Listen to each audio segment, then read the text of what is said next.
Film की कहानी हम देखेंगे कैसे 5 दोस्त शैतान यानी कि डेविल के घर में फंस जाते हैं और क्या अब वो जिंदा बाहर आ पाएंगे। मूवी की स्टोरी बहुत ही अच्छी है। आई होप सो कि आपको पसंद आए। मूवी का नाम है the Kevin in the woods. दोस्तों, मूवी की स्टार्टिंग में हम 2 वैज्ञानिकों को देखते हैं जिनका नाम सिटरसन और हेनरी है। ये दोनों लोग आपस में किसी साइलेंट मिशन की तैयारी कर रहे होते हैं। उनकी बातचीत से ये समझ आता है कि उनके द्वारा यह मिशन दुनिया के कई देशों में किया गया, लेकिन ये मिशन असफल रहा। इन दोनों की बातचीत के दौरान ही इनके बीच में एक लड़की आती है। इसका नाम लिन होता है। वो उन्हें मिशन के फेलियर के बारे में बताती है और उनसे कहती है उन्हें यह मिशन किसी देश में तो पूरा करना ही होगा। तो वो जापान और अमेरिका में अपना मिशन को पूरा करने का प्लान करते हैं। नेक्स्ट सीन में हम 5 फ्रेंड्स को देखते हैं जिनमें 2 लड़कियां होती हैं जिनका नाम डैना और जुलस होता है। लड़कों में एक जुलस का बॉयफ्रेंड होता है जिसका नाम कर्ड है। उनमें से एक जुलस के बॉयफ्रेंड का दोस्त होल्डन होता है और एक डैना का फ्रेंड मार्टी होता है। सभी लोग मिलकर वुड एरिया घूमने जा रहे थे और वहाँ पर एक केबिन में रहने जा रहे थे जो कि उनके फ्रेंड ने हाल ही में खरीदा होता है। जब वो घर से निकलते हैं तभी हमें टेरेस पर एक आदमी दिखाई देता है जो कि इन सब पर नजर रख रहा था। वो किसी को कॉल करके बताता है कि घर खाली हो चुका है और सब कुछ सही टाइम पर चल रहा है। आगे हम देखते हैं कि वो सभी एक पेट्रोल पंप पर रुकते हैं। होल्डन पेट्रोल पंप के अंदर जाता है जहाँ उसे एक बूढ़ा आदमी मिलता है। वो बुढ़ा उन सभी से बहुत ही बदतमीजी से बात करता है और उनकी गाड़ी में पेट्रोल भी नहीं डालता है।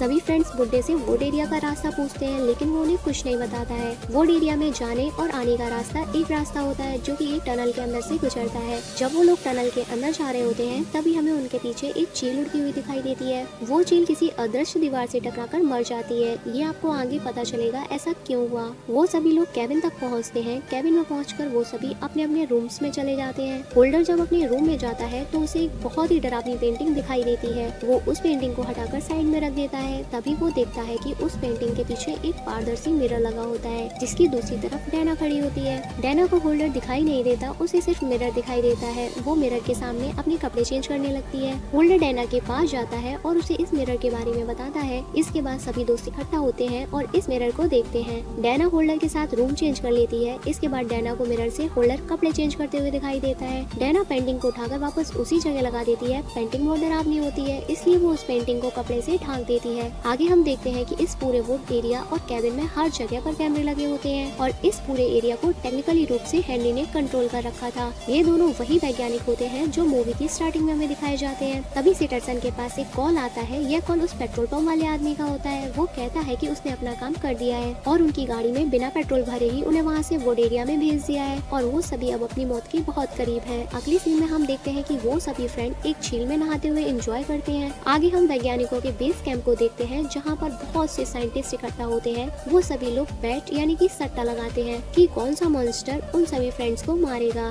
दूसरी तरफ वो सभी फ्रेंड ट्रूथ और डेयर खेलने लगते हैं। रूम में दीवार पर एक वुल्फ का सर लटका होता है। तभी मार्टी जुल्स को डेयर देता है कि तुम्हें उस वुल्फ के साथ मेकआउट करना पड़ेगा। मार्टी वुल्फ को किस करती है। तभी अचानक से रूम में एक दरवाजा खुलता है जो कि बेसमेंट का होता है। सभी फ्रेंड एकदम से डर जाते हैं। जुल्स डैना को डेयर देती है कि पहले वो बेसमेंट के अंदर जाए। इसके बाद सभी लोग बेसमेंट के अंदर जाते हैं और वहाँ पड़ी चीजों को उठाकर देखने लगते हैं। मार्टी सभी से बेसमेंट के बाहर आने को कहता है लेकिन सब उसकी बात को अनसुनी कर देते हैं। वहाँ पर डैना को एक डायरी मिलती है जो कि एना नाम की लड़की ने 1903 में लिखी होती है। एना ने उस डायरी में लिखा था कि मेरे पिता ने मुझ पे और मेरी माँ पर बहुत टॉर्चर किया है जिसकी वजह से एना का एक हाथ कट जाता है और उसके पिता ने उसकी माँ को मार डाला। डायरी में ये भी लिखा होता है कि अगर कोई उस डायरी में लिखे हुए मंत्रों को पढ़ेगा तो उसकी फैमिली फिर से जिंदा हो जाएगी और डायरी पढ़ने वाले के साथ साथ और सभी लोगों को भी मार डालेगी। मार्टी सबसे बहुत डर जाता है। वो उन लोगों से डायरी के मंत्रों को पढ़ने से मना करता है लेकिन सभी लोग इस डायरी को मजाक में लेते हैं। डैना उस डायरी पर लिखे मंत्र को पढ़ती है। तभी एना और उसकी फैमिली वुड एरिया के जंगलों में जमीन के अंदर से उठकर खड़े हो जाते हैं और ज़ॉम्बीज की तरह चलते हुए बेसमेंट की ओर आने लगते हैं। दूसरी तरफ साइंटिस्ट के बेसमेंट में इस बेट का विनर मेंटेनेंस टीम को घोषित किया जाता है क्योंकि मेंटेनेंस टीम ने ज़ॉम्बीज पर बेट लगाई होती है। यहाँ पर हम एक बोर्ड देखते हैं जिसमें बहुत से मॉन्स्टर के नाम लिखे होते हैं। इससे हमें पता चलता है कि बेसमेंट में और भी चीजें हैं जो मॉन्स्टर को जिंदा कर सकती हैं। सिटरसन बोर्ड पर विनिंग टीम का नाम लिखता है। अगली सीन में हमें जापान में हो रहे इसी तरह के मिशन की वीडियोस दिखाई जाती हैं जिसमें एक चुड़ैल स्कूल में छोटे बच्चे को डरा रही होती है। मूवी फिर से सभी फ्रेंड पर वापस आ जाती है जहाँ मार्टी डैना से कहता है कि मुझे लगता है कुछ तो गलत होने वाला है। जुल्स और कर्ट केबिन से बाहर वुड एरिया में जाते हैं। वहाँ जाकर वो टपाटप करते हैं। दोनों साइंटिस्ट कैमरे में उन दोनों के इस सीन को देख रहे होते हैं। तभी वहाँ पर एक ज़ॉम्बीज जुल्स के हाथ में चाकू घुसा देता है। कर्ट उस ज़ॉम्बीज से फाइट करता है। वो ज़ॉम्बीज कर्ट को घायल कर देता है। एकदम से वहाँ बहुत से ज़ॉम्बीज आ जाते हैं और वो जुल्स को बुरी तरह मार डालते हैं।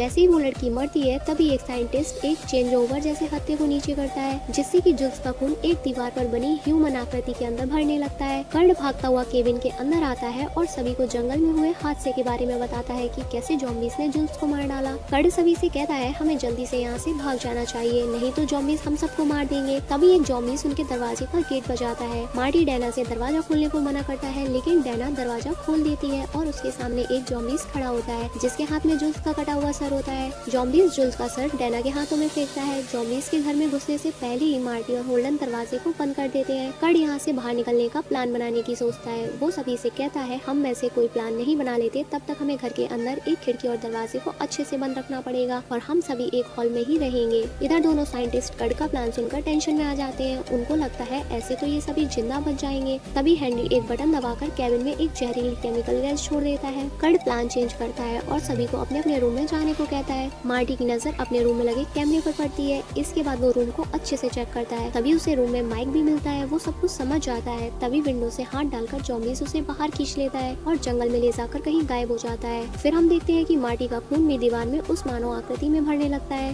दूसरी तरफ डैना एक ज़ॉम्बीज़ को मार देती है और अब सिर्फ 3 लोग ही जिंदा बचे थे, डैना, कर्ड और होल्डन। वो सभी अपनी जान बचाकर भागने के लिए गाड़ी में जाकर बैठ जाते हैं। इसके बाद हमें जापान वाला प्रोजेक्ट दिखाया जाता है जिसमें स्कूल के बच्चे मिलकर उस चुड़ैल को जला देते हैं और उसे जलाकर मेढक बना देते हैं और जापान वाला मिशन पूरी तरह से फेल हो जाता है। साथ ही साथ उनके द्वारा और भी देशों में जो प्रोजेक्ट पर काम किया जा रहा था सभी फेल हो गए थे। अब उनकी एक ही उम्मीद बची होती है, अमेरिका वाला प्रोजेक्ट, जो कि उन फ्रेंड्स पर किया जा रहा होता है। अगले सीन में हम देखते हैं कि बचे हुए तीनों फ्रेंड गाड़ी लेकर उस टनल के रास्ते बाहर जा रहे होते हैं। तभी सिटरसन टनल में ब्लास्ट कर देता है और टनल टूट जाता है जिससे उनका रास्ता बंद हो जाता है। कर्ड के माइंड में एक आइडिया आता है। वो सभी से कहता है कि वो अपनी बाइक से खाई के उस पार जंप करेगा और यहाँ से निकलकर जल्दी ही पुलिस और हथियारों के साथ वापस आएगा। तब तक तुम दोनों लोग यहीं पर छुपकर सरवाइव करो। कर्ड अपनी बाइक से जैसे ही उस खाई के दूसरी तरफ जंप करता है वो उस अदृश्य दीवार से टकराकर खाई में गिरकर मर जाता है। कर्ड के मरने के बाद अब सिर्फ डैना और होल्डन ही जिंदा बचते हैं। वो दोनों गाड़ी लेकर वहाँ से दूसरे रास्ते को तलाशने के लिए निकल पड़ते हैं। गाड़ी में पीछे की सीट पर एक ज़ॉम्बी बैठा होता है। वो ज़ॉम्बी होल्डन के गले के आर पार एक रॉड को घुसेड़ देता है जिससे कि गाड़ी डिसबैलेंस हो जाती है और जाकर एक झील में गिर जाती है। डैना ज़ॉम्बी से अपनी जान बचाकर झील के बाहर निकलती है। तभी वहाँ एक और ज़ॉम्बी आ जाता है। वो ज़ॉम्बीज़ डैना को मारने ही वाला होता है। तभी वहाँ मार्टी आ जाता है और डैना की जान बचा लेता है। दूसरी तरफ साइंटिस्ट के बेसमेंट में उनकी पार्टी चल रही होती है। उनको लगता है अब सिर्फ डैना ही बची हुई है और उसे भी कोई ना कोई ज़ॉम्बी जल्दी मार देगा। मार्टी डैना को लेकर एक जगह पर जाता है जहाँ उसे वो ज़ॉम्बी लेकर आया था। वो डैना को बताता है कि उसने एक ज़ॉम्बीज़ के टुकड़े टुकड़े कर दिए हैं, फिर भी ये ज़ॉम्बीज़ अभी भी जिंदा है। मार्टी डैना को बताता है कि इस पूरे वुड एरिया को कैमरा और माइक के साथ पूरी तरह टेक्निकल कंट्रोल किया हुआ है और उन सब पर नजर रखी जा रही है और इन ज़ॉम्बीज़ को लिफ्ट के जरिए ऊपर भेजा गया है ताकि वो हम सभी को मार सके। मार्टी और डैना लिफ्ट का इस्तेमाल करके नीचे बेसमेंट की ओर जाने लगते हैं। तभी लिफ्ट के रास्ते में उन्हें बहुत सारे मॉन्स्टर देखने को मिलते हैं और हर एक मॉन्स्टर किसी न किसी चीज को रिप्रेजेंट कर रहा होता है जो कि उस कैबिन के बेसमेंट में मौजूद थी। सिटरसन को ये बात पता चल जाती है कि अभी डैना और मार्टिन जिंदा है और वो उनके बेसमेंट तक आ चुके हैं। वो सिक्योरिटी गार्ड को इन्हें मारने के लिए भेजता है। मार्टी और डैना मिलकर उस गार्ड को मार देते हैं और वहाँ से बाहर निकल कर आ जाते हैं। बाहर आकर वो एक अनाउंसमेंट सुनते हैं कि इंसानियत को बचाने के लिए तुम्हें खुद की कुर्बानी देनी होगी। दोनों बहुत डर जाते हैं और एक रूम में छिप जाते हैं। जिस रूम में वो छिपते हैं वो रूम पूरे बेसमेंट का कंट्रोल रूम होता है जहाँ पर लिफ्ट के अंदर मौजूद सभी मॉन्स्टर को कंट्रोल किया जाता है। मार्टी और डैना को पकड़ने के लिए बेस कैंप की पूरी फौज हथियारों के साथ बाहर खड़ी हो जाती है। अपनी जान बचाने के लिए डैना एक बटन को दबा देती है और सभी लिफ्ट के दरवाजे खुल जाते हैं और सभी मॉन्स्टर बाहर निकल आते हैं और सभी को मार डालते हैं। मॉन्स्टर साइंटिस्ट के रूम के अंदर भी घुस जाते हैं और हेनरी को मार डालते हैं। सिटरसन अपनी जान बचाकर वहाँ से भागता है। तभी डैना उसके पेट में चाकू घुसा देती है और उसे मार डालती है। इसके बाद वो डैना और मॉर्टी बेसमेंट में और नीचे चले जाते हैं। वहाँ पहुंचकर वो दीवार पर 5 लोगों की मानव आकृतियों को देखते हैं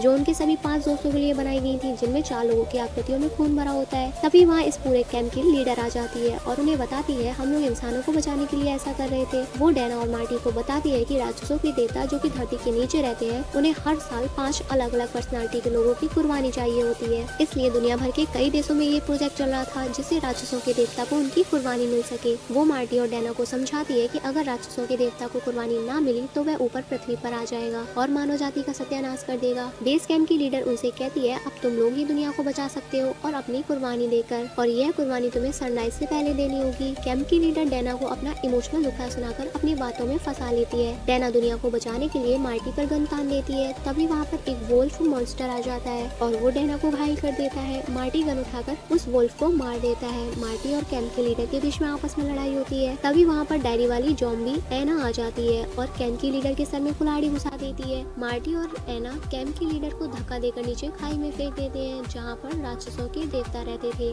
मार्टी और एना को लग रहा था कि अब सब कुछ ठीक हो गया है, वो दोनों रिलैक्स होकर से फिर जीते हैं। तभी जमीन के नीचे एक ब्लास्ट होता है और बेस कैंप की जमीन से एक बहुत बड़ा हाथ बाहर निकलता है, जो कि राक्षसों के देवता का होता है और अब शैतान बाहर आ जाएगा और पूरी दुनिया को खत्म कर देगा। इसी के साथ ये मूवी यही समाप्त होती है।